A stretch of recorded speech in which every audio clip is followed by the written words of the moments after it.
my loyal fans. And they are dwindling, I've noticed that, but that's okay. I'm actually not too proud to beg for viewers. So please, come on now. What are you doing? Just messing with you. Happy Monday to you all. So I hope you had a glorious weekend. Saturday, it actually rained in Vegas. Not a super lot, but it rained, and that's an unusual thing. But now the sun's back out, and it's going to be gorgeous all week. So today, I thought I'd give you a little story of how I got here to Vegas. I didn't just end up here, right? I didn't just go, which I wished I could have, because it was hard. So as I told you, I had left. So in January 2018, the third weekend in January 2018, my son flew back to Illinois from here, Vegas, because he was living here, and I flew him back, and while he was coming, the movers came to my house. I had, one of those big giant moving vans and they loaded me up. And then I loaded my Civic. I have a Civic, Honda Civic, and I loaded it to as much as I could. Stuff that I needed, because when I was going to arrive here, my stuff wouldn't be for 4 more days. So I was going to be here 4 days without most of my stuff. So I put some stuff in the car. So it was my son, Michael, me, and Elvis the cat driving across country to Vegas from Illinois. So we got up early Saturday morning, got in the car, and took off. And it was actually a gorgeous day. It was very, very hard to say goodbye to my sister. We were staying at her house overnight because obviously my house there wasn't anything in it. So me and Michael went back for one last time so he could look around and see it for the last time. And we kind of talked about the memories. And then I said goodbye to my sister. One of the hardest things I've ever had to do, but I did it. And we started driving. Just a gorgeous January day. So, so we're driving, and then and I'm not kidding you when I say this. This is the honest to God truth, and I did not expect it. I wasn't thinking about it. I was driving at this point. So we're driving, and as soon as we crossed over to the God, where were we? Were we in Nebraska? I don't remember. What's the next state? Missouri? I don't know. Whatever. Once we crossed out of Illinois and it said, you're now leaving Illinois, and you went into the next state, it was weird. It was honestly like the world had been lifted off my shoulders. And I looked at my son and I said, I'm leaving all the bad juju back in Illinois. It's staying there. It's not coming with me. It better not. So that was nice. So we're driving, just gorgeous. We're like, wow. And we were planning on stopping in Colorado. We were thinking Denver, halfway, not halfway, but we were doing the biggest part of the drive the first day, and then we were going to crash, get up early, and go to Vegas the next day. So we're in Nebraska. We stopped for gas. Now remember, we have a cat, and he was meowing a lot. He was not doing too well. So, and we let him out of his cage. I'm like, I'm not leaving him in there. And I had a little litter box set up on the floor in the back seat so he could go. And, but he wanted to sit with us so bad. But I did get some drugs from the doctor. He's like, give him this and he'll probably sleep a lot. That's, to get him through the drive. And I said, okay, I hadn't done that yet. So I decided it's time, because for him, I can hardly hear, so I could hardly hear him. My son, it was driving him crazy, the meowing. And you can't blame Elvis. He was scared to death. So I gave him the drug in Nebraska, and that was a good thing. So he, it was a little hard getting it down his throat, but I did it. So anyways, while I was in the gas station paying for the gas or getting something, water or something, I was talking to somebody, and he goes, oh, I heard you say you're driving across country. Where are you going? I said, Vegas. And he goes, were you planning on stopping soon? And I said, no, it's gorgeous out. And he goes, well, I hate to tell you this, but there's a big storm headed to Colorado, a blizzard. I'm like, what? And he's like, yeah, I don't know. It might not hit until overnight. It might not hit until, but I'm just letting you know. I know it's gorgeous right now, but this is misleading. And we're like, shit. So I get in the car and I tell Michael, I'm like, oh my God, there's a snowstorm going to hit Colorado. So my brother-in-law lives in Denver. So I'm texting him and I'm like, and he's like, no, I'm looking on the radar. I think you guys can make it. You should make it all the way to Denver, no problem. And we're like, okay. Well, then he's texting me and he's like, yeah, it looks like it's going to be bad.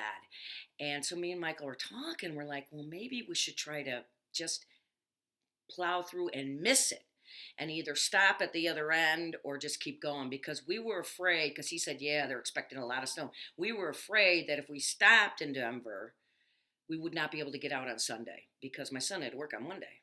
And you don't work, you don't get paid because he's a personal trainer. So we're like, so we looked at each other and we're like, and we were talking to my brother-in-law, and he's like, I think you can miss the storm.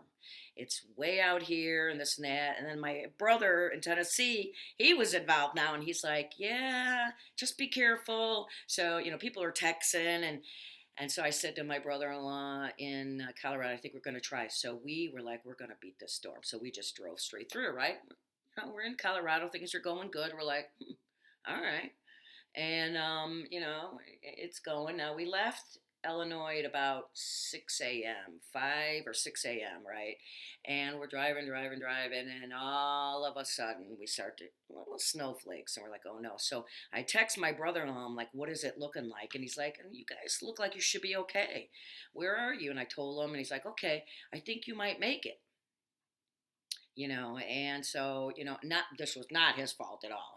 We're just going by, he's just going by what he's seeing, and he's not a weatherman. So we're like, well, what do you think? And me and Mike were like, well, I think we can do it. All right. So huge mistake, which what happened to us is not uncharacteristic for my life. I mean, this is the story of my life, and I thought this kind of shit was over, but so far it has been. It must have been the last big we're going to get you. And so we're driving, and all of a sudden, it's dark. We're in Denver, we're in Colorado, and we're on a 4-lane highway, 2 lanes over there, 2 lanes over here, expressway, and everything else is just mountains right there. I mean, they were right there, it's getting dark. All of a sudden, I've never ever seen snow so hard in my entire life. And there's been a few times in Illinois that it was snowing sideways. It was snowing so hard, and we were getting thunder snow in Illinois. So, I get that, but oh my God. And it just came on so fast. It was out of nowhere. So I texted my brother-in-law, and he's like, I said, I think we're in the middle of it. And then we're like, oh, we got to just keep going at this point because there was no place to stop because we had seen a sign said there's nothing for how many miles. Make sure you have a lot of gas, which we did.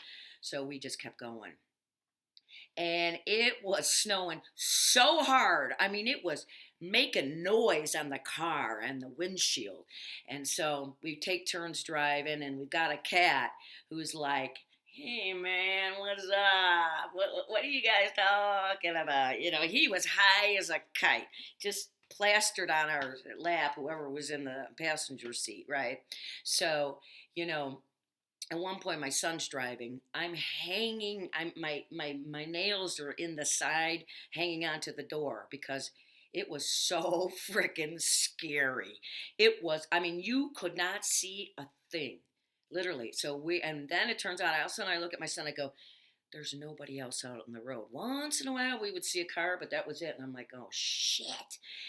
So we're like, well, now we really have to keep going. So we're driving, and I said to him at one point, he's like, I don't even see the road anymore. And I'm like, drive down the middle of the road. There's nobody on the road. What's the difference? So we're driving down the middle of the road.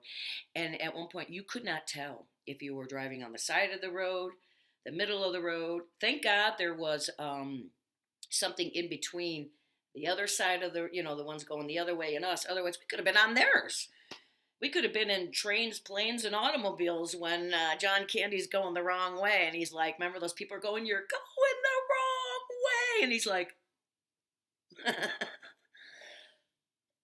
what a funny movie. But anyways, I felt like we were in it in our own planes and trains and automobiles.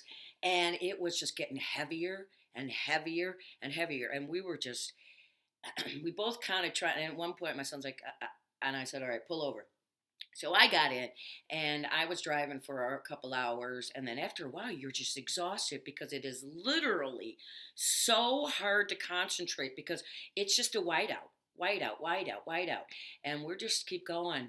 And then all of a sudden, I look, and then we traded over again because I said to my son, I can't do this anymore. It was really like every hour, 2 hours we were trading because it was so difficult. And again, cat's passed out, or he's like, meow, meow. I think he was singing a song to himself. I swear to God. And he was having no problem. Me and Michael freaking out, but we didn't say much to each other. That's the thing. I just said, just breathe, drive down the middle of the road. We're going to be all right. And then I noticed I said, hey. And then we realized there was a truck coming up. I said, pull over to the side of the road or wherever, let him pass. So we did. And then we just followed behind him. I said, just follow him. And he knew we were doing it, so he was cool about it. And then we were just so exhausted. So then we're into Utah now. And oh yeah, and then my son's like, I think we're gonna run out of gas. I think we're gonna run out of gas. I'm like, we're not gonna run out of gas. I said, if we do, I've got blankets in the back. We'll be fine till daylight. Because now it was like, I don't know, 2, 3 in the morning.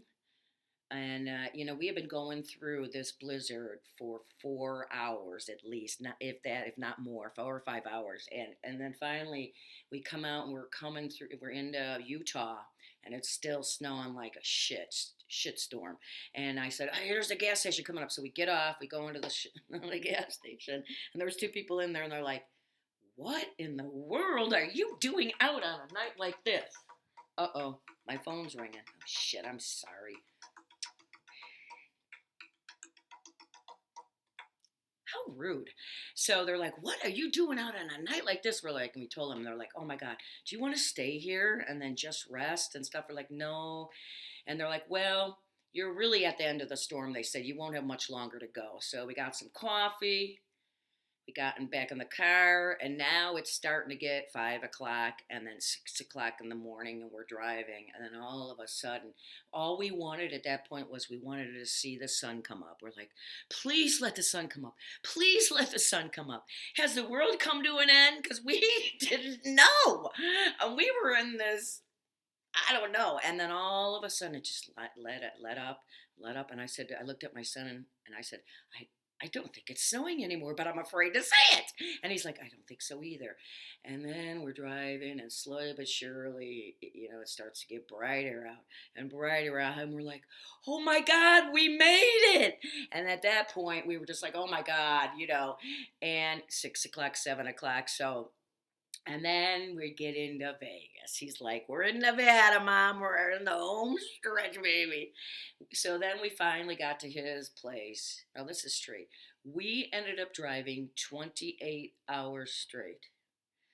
We stopped a few times, but, we stopped. So we get to his place. We're like, oh my God. We get out of the car. I look at my car. It looked like it would have been through a war. It was beat to shit. That snow scratched it. I kid you not. I had marks on my car from that storm.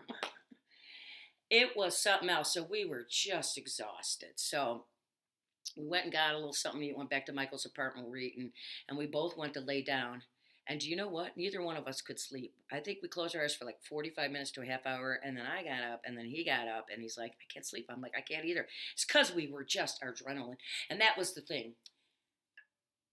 When we had come out of it, and when it stopped snowing and the lights started, so we looked at each other, and I said, oh my God, we almost died. And he's like, I know, I was terrified. I said, me too. But neither one of us wanted to tell each other we were terrified. I thought I was going to shit in my pants. I was so scared. I'm not kidding. I don't think I've ever been really that scared before. And I know he was, but he didn't want to say anything to me. I didn't want to say anything to him because we didn't want to worry each other. So then when it got bright, we're like, oh my God. And then we're laughing, we made it. So we made it to Vegas. My car never has looked the same. When we went on Monday, we got Sunday, we got there. And then Monday afternoon, we drove up to where my townhouse was. My son had found me a townhouse, and I had rented it, so I was going to go sign the papers. And the lady, we pull in the parking lot, and she's out there, and she goes, I knew it was you. And I'm like, she goes, because I could tell by that car, because it was just so filthy. And she's like, what happened? And we're like, we almost died. So, but we didn't. And I made it to Vegas, baby. So that's my life and death story of driving to Vegas. But It was just too funny. And during it, while we're driving, my family's texting me, "Are you guys okay? We're worried about you." And we're like, "I don't know." And at one point, I said, "Don't text us anymore. We're terrified." He did. My son didn't know it. I go, "It's terrifying, but I don't want Michael to know it." Too funny. We still laugh about it. So, with that being said, I'm going to leave you today with a song. And I want to let you know I will have a guest in a couple days. And then on Friday, which would be our 39th wedding anniversary, if Bill were still alive. And I'm going to start, I think, to tell our story of the 16 years when Bill was sick and he fought that awful disease. And it's not going to be super. I mean, there's some funny stuff in there, but maybe somebody out there will hear it and realize it is a story that needs to be written. I just need somebody to write my story. I can tell it. I just can't write it. I've tried 3 times. I can't do it. As you see, I talk a little much. So talking a little much means I was typing too much and it just got to be. Forget it. Wasn't going to happen. Never gonna happen. All right. So that's what's coming up later in the week. So, let's get to it. So, I got a little song to kind of go with the moving story. So, what do you think? My bags are packed, I'm ready to go. I'm standing here outside your door. I hate to say goodbye to you, but dawn is breaking, it's time to go. So kiss me and smile for me. Tell me you'll always be there for me. Because I'm living in a Civic Honda. Don't know when I'll be back again. Oh, babe, I hate to go. Not really. Now the time has come for me to leave Illinois. One more kiss and I'll be on my way. Dreaming about the new days to come in Vegas, baby. I'm leaving in a Civic Honda. Don't know if I'll ever be back again. Probably not. So, babe, I hate to go. I really did want to go. I'm leaving in a Honda Civic. Almost died on our way to Vegas. But I made it and I'm doing this show. Hopefully you'll laugh and smile with me and let your day go on. I'm leaving in a Honda Civic. Don't know if I'll be back to Illinois. So make sure you all know I love you so. Because I live in Vegas now. Yeah, that's what I'm talking about. All right. After my silliness. So, the message is everybody knows I want you to smile today. I want you to laugh today. I want you to help somebody out today. I want you to say hi to somebody. Smile at somebody you've never met. Come on, people. Let's love each other again. Because that is my goal. I want us all to love each other and help each other and be friends again. We need it. We need it more than ever now. So please put aside those stupid differences of, the P word. Forget about it. It ain't worth it. There's nothing we can control anyways. So just be happy.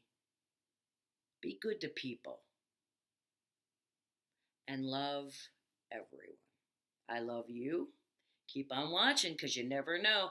I've got some plans for the future, some really good ideas. You are not going to want to miss them. So for the people that are just now and then, oh well. But you loyal listeners, rock it. You know I love you.